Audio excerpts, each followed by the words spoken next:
Hello दोस्तों, स्वागत है आपका अपने यूट्यूब चैनल वीर मिशन क्लास 10 पर। आज हम क्लास 10 चैप्टर 1 फिजिक्स यानी भौतिक विज्ञान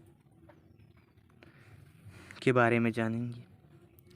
पहला चैप्टर जो है वो है लाइट रिफ्लेक्शन एंड रिफ्रैक्शन। कौन सा है? लाइट रिफ्लेक्शन एंड रिफ्रैक्शन है, यानी कि प्रकाश का परावर्तन तथा अपवर्तन।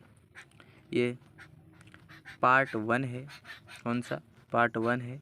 लगभग 2 या 3 पार्ट में यह कंप्लीट हो जाएगा। तो आइए अब हम देखते हैं भौतिक विज्ञान। पहले हम भौतिक विज्ञान के बारे में जानेंगे, यानी कि जिस सब्जेक्ट को पढ़ रहे हैं उसके बारे में जानना हमें बहुत ज़रूरी होता है। यानी भौतिक विज्ञान यानी फिजिक्स पढ़ रहे हैं तो हमें फिजिक्स शब्द की उत्पत्ति कहाँ से हुई, इसकी परिभाषा के बारे में जानना बहुत ही ज़रूरी है। तो आइए इसके जनक कौन है इसके बारे में हम जानते हैं। यानी कि फिजिक्स यानी भौतिक शब्द की उत्पत्ति ग्रीक भाषा के फ्यूसिस शब्द से हुई, जिसका अर्थ क्या होता है? नेचर यानी प्रकृति होता है। ठीक है दोस्तों, अब आइए हम जानते हैं परिभाषा को। किसे? भौतिक विज्ञान की परिभाषा को। भौतिक विज्ञान विज्ञान की वह शाखा है जिसके अंतर्गत हम द्रव्य या ऊर्जा तथा उनकी अंतःक्रियाओं और प्रकृति में होने वाले घटनाओं के बारे में अध्ययन करते हैं। भौतिक विज्ञान विज्ञान की वह शाखा है जिसके अंतर्गत हम द्रव्य तथा उनकी अंतःक्रियाओं और प्रकृति में होने वाले घटनाओं के बारे में अध्ययन करते हैं। ठीक है दोस्तों, अब आइए हम जानते हैं भौतिक विज्ञान के जनक। भौतिक विज्ञान के जनक कौन है? सर आइजैक न्यूटन है। कौन? सर आइजैक न्यूटन है। और दूसरा है आधुनिक भौतिक विज्ञान के जनक कौन है? तो अल्बर्ट आइंस्टाइन है। यानी मॉडर्न फिजिक्स के जनक कौन है? अल्बर्ट आइंस्टाइन है। और भौतिक विज्ञान के जनक कौन है? सर आइजैक न्यूटन है। ठीक है दोस्तों, अब आइए हम जानते हैं प्रकाश। यानी प्रकाश क्या होता है, क्या है? प्रकाश एक प्रकार की ऊर्जा है। क्या है? ऊर्जा है जो हमारी आंखों पर दृष्टि संवेदना उत्पन्न करती है। ठीक है दोस्तों, प्रकाश का जो स्रोत होता है वो सूर्य होता है, तारे होता है, लैंप होता है, मोमबत्ती होता है, आदि हो सकते हैं। प्रकाश क्या है इतना जानते हैं। प्रकाश एक प्रकार की ऊर्जा है जो हमारे ऊपर दृष्टि संवेदना यानी उत्पन्न करती है। ठीक है, देखने के योग्य बनाती है। ठीक है दोस्तों, अब आइए हम जानते हैं प्रदीप्त एवं अप्रदीप्त वस्तुएं क्या होती हैं। ठीक है दोस्तों, पहला है प्रदीप्त वस्तुएं। ऐसी वस्तुएं जो सतह प्रकाश उत्पन्न करती है उसे प्रदीप्त वस्तुएं कहते हैं। जैसे सूर्य हो गया, विद्युत बल्ब हो गया। ठीक है दोस्तों, और दूसरा है अप्रदीप्त वस्तुएं। ऐसी वस्तुएं जो सतह प्रकाश उत्पन्न नहीं करती हैं अपितु प्रदीप्त वस्तुओं के आपतित होने पर दिखाई देती हैं, अप्रदीप्त वस्तुएं कहलाती हैं। यानी कि जब आपतित यानी प्रदीप्त वस्तुओं की प्रकाश किरण उस पर पड़ती है तो अब जो वस्तुएं दिखाई देती है उसे क्या कहा जाता है? अप्रदीप्त वस्तुएं कहा जाता है। जैसे बर्तन क्या हो गया? चंद्रमा हो गया, बर्तन हो गया। जब हम जब हम प्रकाश बारते हैं तो हम कुछ घर में रखे तो जो प्रकाश उस पर पड़ता है, यानी कि कौन सी प्रदीप्त वस्तुओं का जो प्रकाश यानी सूर्य या विद्युत बल्ब के पड़ता है, जो वस्तुएं दिखाई देती हैं उसे अप्रदीप्त वस्तुएं कहा जाता है। ठीक है दोस्तों, अब आइए हम जानते हैं प्रकाश के गुण के बारे में। बहुत ही इम्पोर्टेंट है प्रकाश के कारण। पहला है प्रकाश के कारण हम वस्तुओं को देख पाते हैं लेकिन प्रकाश स्वयं नहीं दिखाई देता।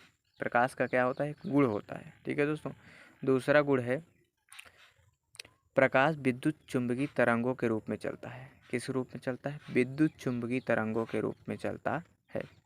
तीसरा गुण है प्रकाश सीधी रेखा में चलता है, सीधी रेखा में गमन करता है। ठीक है दोस्तों, चौथा गुण है प्रकाश निर्वात में चल सकता है। निर्वात में प्रकाश की जो चाल होती है कितनी होती है? 3 गुणे 10⁸ मीटर प्रति सेकंड होती है। कितनी होती है? 3 गुणे 10⁸ मीटर प्रति सेकंड होती है। इसको ज़रूर याद करिए क्योंकि ये बहुत ही पूछता है प्रकाश की चाल निर्वात में कितनी होती है। ठीक है दोस्तों, अब पाँचवा है चमकदार तलों पर प्रकाश का परावर्तन होता है। तो जाहिर सी बात है भाई, कोई चिकना तल है उससे प्रकाश का परावर्तन होगा ही। छठवां है अलग अलग माध्यम में प्रकाश की चाल अलग अलग होती है। जैसे निर्वात में प्रकाश सबसे तेज होती है, जल में उससे भी कम होगी, अल्कोहल में उससे भी कम होगी। ठीक है दोस्तों, अलग यानी कि अलग अलग माध्यम में अलग अलग होती है।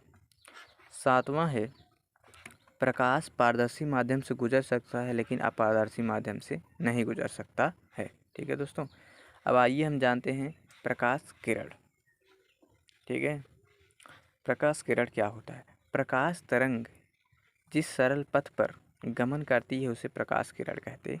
यानी कि कोई प्रकाश तरंग है जिस सरल पथ पर गमन यानी चलती है उसे कहा जाता है?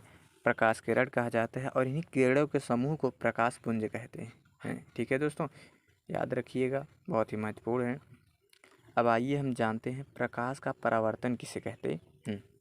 प्रकाश का परावर्तन, जब कोई प्रकाश किरण किसी चिकने तल से टकराती है, टकराने के पश्चात वापस लौट जाती है, इस घटना को प्रकाश का परावर्तन कहते हैं। यानी कोई प्रकाश किरण है, किसी चिकने तल से टकरा रही है और पुनः वापस उसी माध्यम में लौट जा रही, उसे क्या कहा जाता है? प्रकाश का परावर्तन कहा जाता है।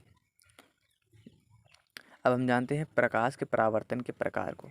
प्रकाश के परावर्तन दो प्रकार के होते हैं। कौन कौन से होते हैं? एक होता है नियमित परावर्तन और दूसरा होता है अनियमित परावर्तन। तो पहले हम जानते हैं नियमित परावर्तन क्या होता है। जब प्रकाश का परावर्तन किसी चिकने तल से होता है तथा प्रकाश किरणें परावर्तन के पश्चात एक ही दिशा में जाती हैं तो उसे नियमित परावर्तन कहते हैं। जैसे यहाँ से जो प्रकाश किरणें यानी आपतित किरण जो आ रही है वो एक ही दिशा में जा रहे हैं। देखिए उनके बीच का जो अंतर है सेम है। ठीक है दोस्तों, सेम है, ऐसे आ रही हैं फिर सीधी जा रही हैं। ठीक है दोस्तों, ये क्या होता है? नियमित परावर्तन होते हैं।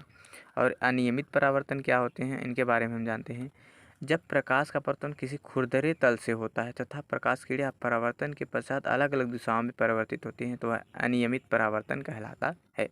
जैसे इस इमेज के माध्यम से हम समझ सकते हैं, जिसके इसका तल कैसा है? खुरदरा है, ऐसे ऐसे है। ठीक है दोस्तों, और जो प्रकाश की किरणें आ रही हैं वो सीधी तो आ रही पर परावर्तन के पश्चात कैसे हो जा रहे हैं? अलग अलग दिशाओं में, कहीं कोई ऐसे जा रही है, कोई ऐसे जा रही है, कोई ऐसे जा रही है, तो अलग अलग दिशाओं में जा रहे हैं, उसके क्या कहते हैं? अनियमित परावर्तन कहते हैं। ठीक है दोस्तों, अब आइए हम जानते हैं परावर्तन के नियम। आपतित किरण, परावर्तित किरण तथा अभिलंब तीनों एक ही तल में होते हैं। यानी पहला नियम क्या होता है? आपतित किरण, परावर्तित किरण तथा अभिलंब तीनों एक ही तल में होते हैं। दूसरा नियम जो होता है आपतन कोण बराबर परावर्तन कोण होता है। ठीक है दोस्तों, ये क्या होता है? आपतन कोण होता है, ये परावर्तन कोण होता है। ठीक है दोस्तों, आपतित किरण ये क्या है? आपतित किरण है। और ये क्या है? परावर्तित किरण है।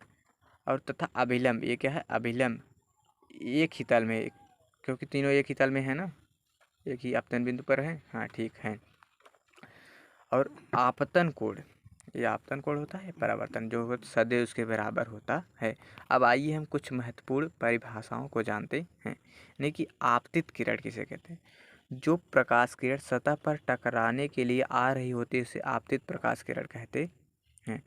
देखिए इस इमेज में आपतित प्रकाश किरण जो है आ रही है, सतह पर टकराने के लिए आ रही है, यहाँ पर टकराई है। ठीक है दोस्तों, और परावर्तित किरण क्या होती है? जो प्रकाश किरण सतह से टकरा कर लौट रही हो उसे परावर्तित प्रकाश किरण कहते हैं। यानी कि आपतित प्रकाश किरण आई और जो प्रकाश किरण से लौट रही हैं उसे क्या कहा जाता है? परावर्तित प्रकाश किरण कहा जाता है। इमेज के माध्यम से हम समझ सकते हैं। ठीक है दोस्तों, अब आइए हम जानते हैं आपतन कोण क्या होता है। क्या होता है? आपतन कोण। ठीक है दोस्तों, आपतन कोण क्या होता है? आपतन कोण क्या होता है? आपतित किरण, यह है आपतित किरण और अभिलंब के बीच जो कोण बनता है, उसे क्या कहते हैं? आपतन कोण कहते हैं। और परावर्तित किरण और अभिलंब के बीच जो कोण बनता है उसे परावर्तन कोण कहते हैं। ये क्या है? परावर्तित किरण है, ये है अभिलंब, इनके बीच जो कोण बना वो परावर्तन कोण, और आपतित किरण और अभिलंब के बीच जो बना वो को आपतन कोण कहलाता है। ठीक है दोस्तों, इनको परिभाषाओं यानी आपतित प्रकाश किरण तथा अभिलंब के बीच बने कोण को आपतन कोण कैसे हैं? इसे आई से दर्शाते हैं। किसे? स्मॉल आई से दर्शाते हैं। दूसरा है परावर्तन कोण। परावर्तित प्रकाश किरण तथा अभिलंब के बीच बने कोण को परावर्तन कोण कहते हैं। इसको हमने इमेज के माध्यम से दर्शाया है और इसे परावर्तन यानी कोण को स्मॉल आर से दर्शाते हैं। अब आइए हम जानते हैं अभिलंब किसे कहते हैं। आपतन बिंदु पर एक काल्पनिक 90 डिग्री रेखा खींचते हैं जिसे अभिलंब कहा जाता है। कौन? ये क्या होता है? ये जो है ये आपतन बिंदु है, इस पर हम एक काल्पनिक है यानी कि 90 डिग्री क्या होती है 90 डिग्री की रेखा खींचते हैं, इसे ही क्या कोई कहा जाता है? अभिलंब कहा जाता है। ठीक है दोस्तों। अब आइए हम जानते हैं प्रतिबिंब के बारे में। प्रतिबिंब और उसके प्रकार के बारे में जानते हैं। प्रतिबिंब क्या होता है, इसके प्रकार कौन से होते हैं। यानी वस्तु से चलने वाली प्रकाश किरणें परावर्तित होने के पश्चात जिस बिंदु पर मिलती हैं या मिलती हुई प्रतीत होती हैं वहाँ पर प्रतिबिंब का निर्माण होता है। कोई वस्तु है, मान लीजिए कोई वस्तु हो गई और वहाँ से कोई प्रकाश किरण आ रही है और परावर्तित होने के पश्चात जिस बिंदु पर मिलती हैं या मिलती हुई प्रतीत होती हैं वहाँ पर प्रतिबिंब का निर्माण होता है। ठीक है दोस्तों। अब प्रतिबिंब जो होते हैं दो प्रकार के होते हैं, एक वास्तविक प्रतिबिंब होता है, दूसरा आभासी प्रतिबिंब होता है। जहाँ प्रकाश किरणें वास्तव में मिलती है वहाँ पर वास्तविक प्रतिबिंब यानी कि वास्तव में मिलती हैं वहाँ पर प्रतिबिंब किसका निर्माण होता है? तो वास्तविक प्रतिबिंब का निर्माण होता है। और जहाँ पर प्रकाश किरणें मिलती हुई प्रतीत होती हैं, ऐसा लगता है मिलती हुई प्रतीत हो रही हैं, वहाँ पर किसका निर्माण होता है? तो आभासी प्रतिबिंब का निर्माण होता है। ठीक है दोस्तों। और वास्तविक प्रतिबिंब का निर्माण जो होता है हमेशा उल्टा होता है, लेकिन आभासी प्रतिबिंब का निर्माण कैसा होता है? सीधा होता है। ठीक है दोस्तों।